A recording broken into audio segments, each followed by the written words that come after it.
On this week's episode, I'm going to talk about a call with a really bad agent.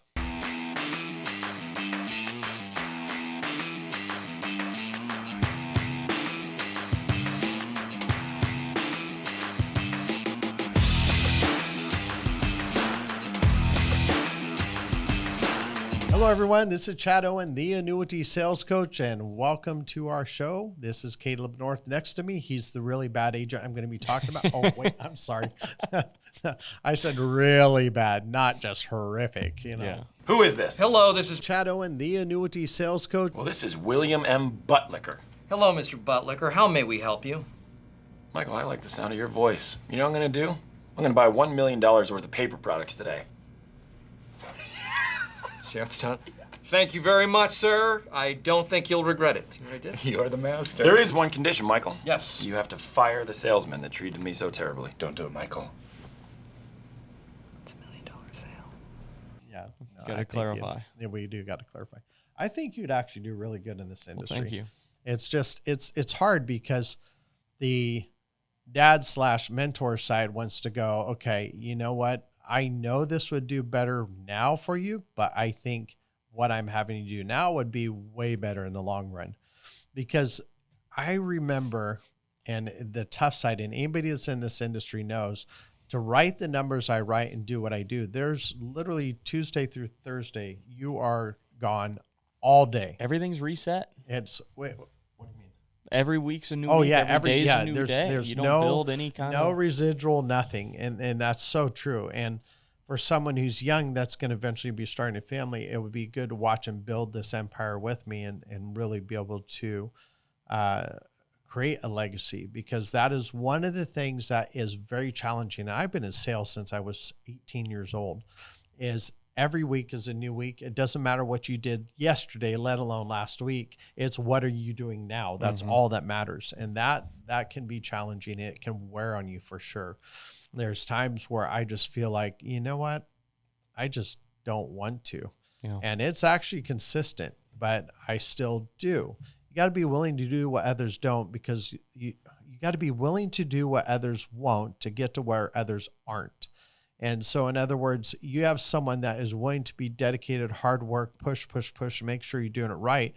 And then you have the agents that are going, hey, this is my 6th year here. I'm still not even writing $1 million a year. And that's not knocking it, because a lot of it has to do with people want to do it, but they don't have the training to do it. But now that you know us, you can't use that excuse anymore, because you just got to do it. It's amazing to me when someone goes, you know what, that $197 a month is just too much for me. And am I mocking that? Yes, because most of the time they spend that on coffee alone, or movies alone, or eating out, or whatever it is.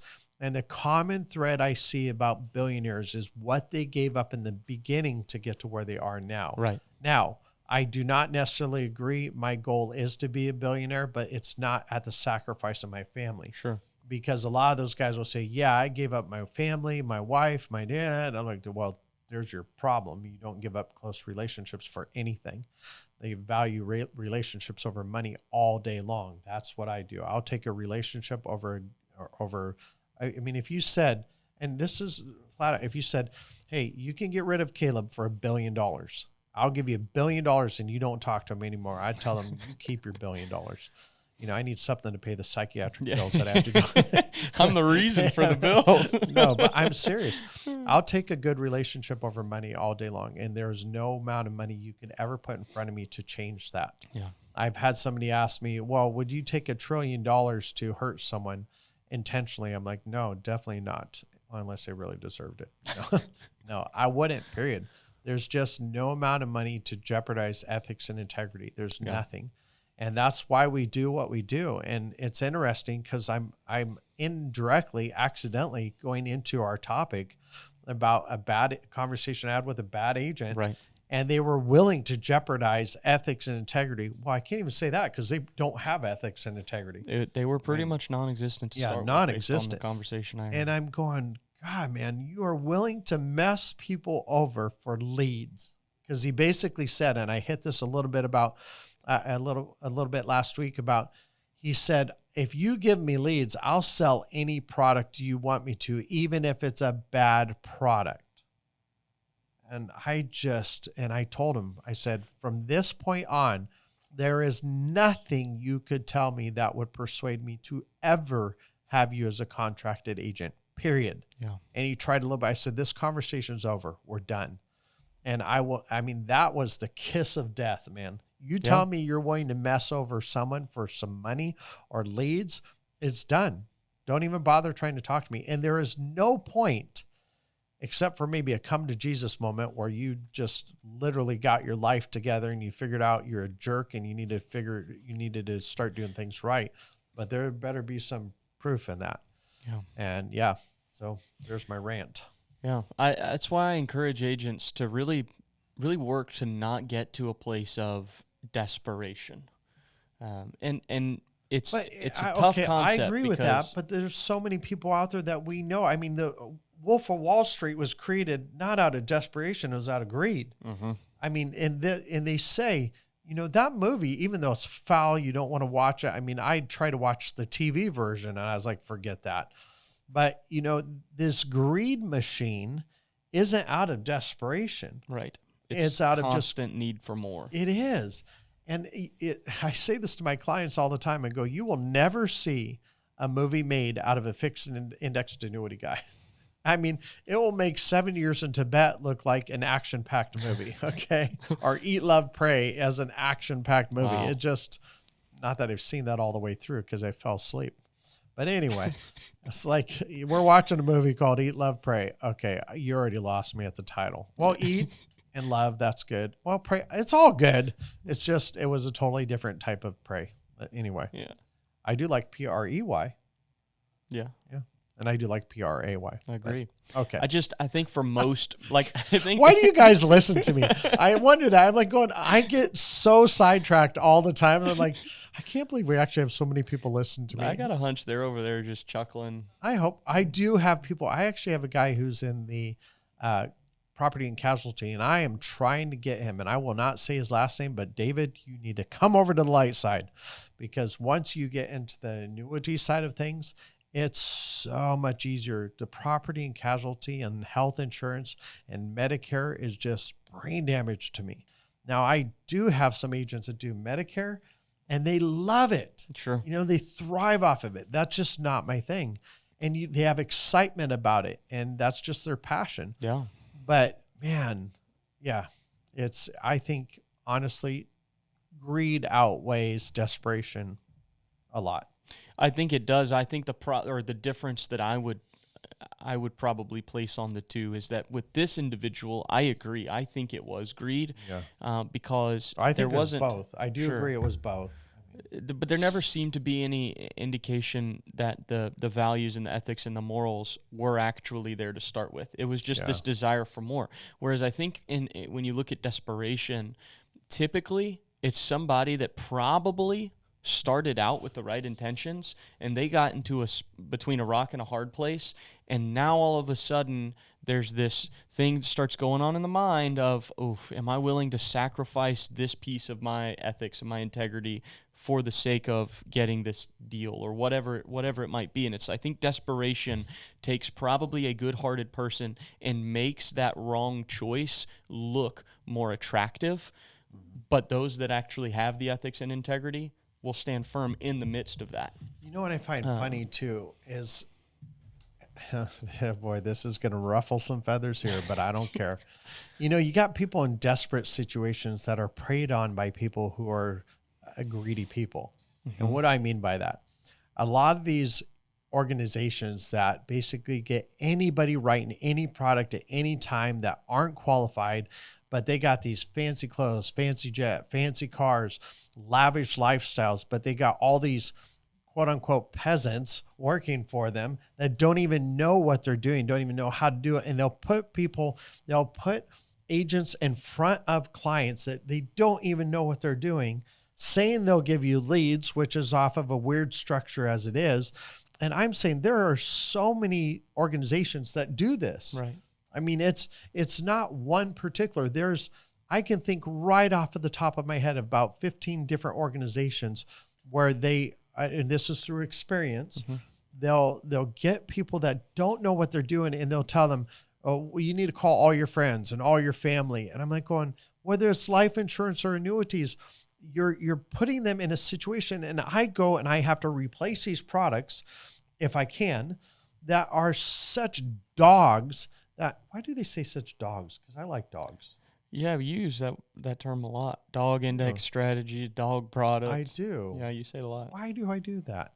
Anyway, because I have 2 good dogs. Yeah, but I've seen some they're, revelation. They're cat products. So I can do that because that would work better. A cat product, that's even way better. But they prey on these people that are in desperate situations to feed and fuel their own greed. I mean, I will have a big red pickup truck no matter how wealthy I get.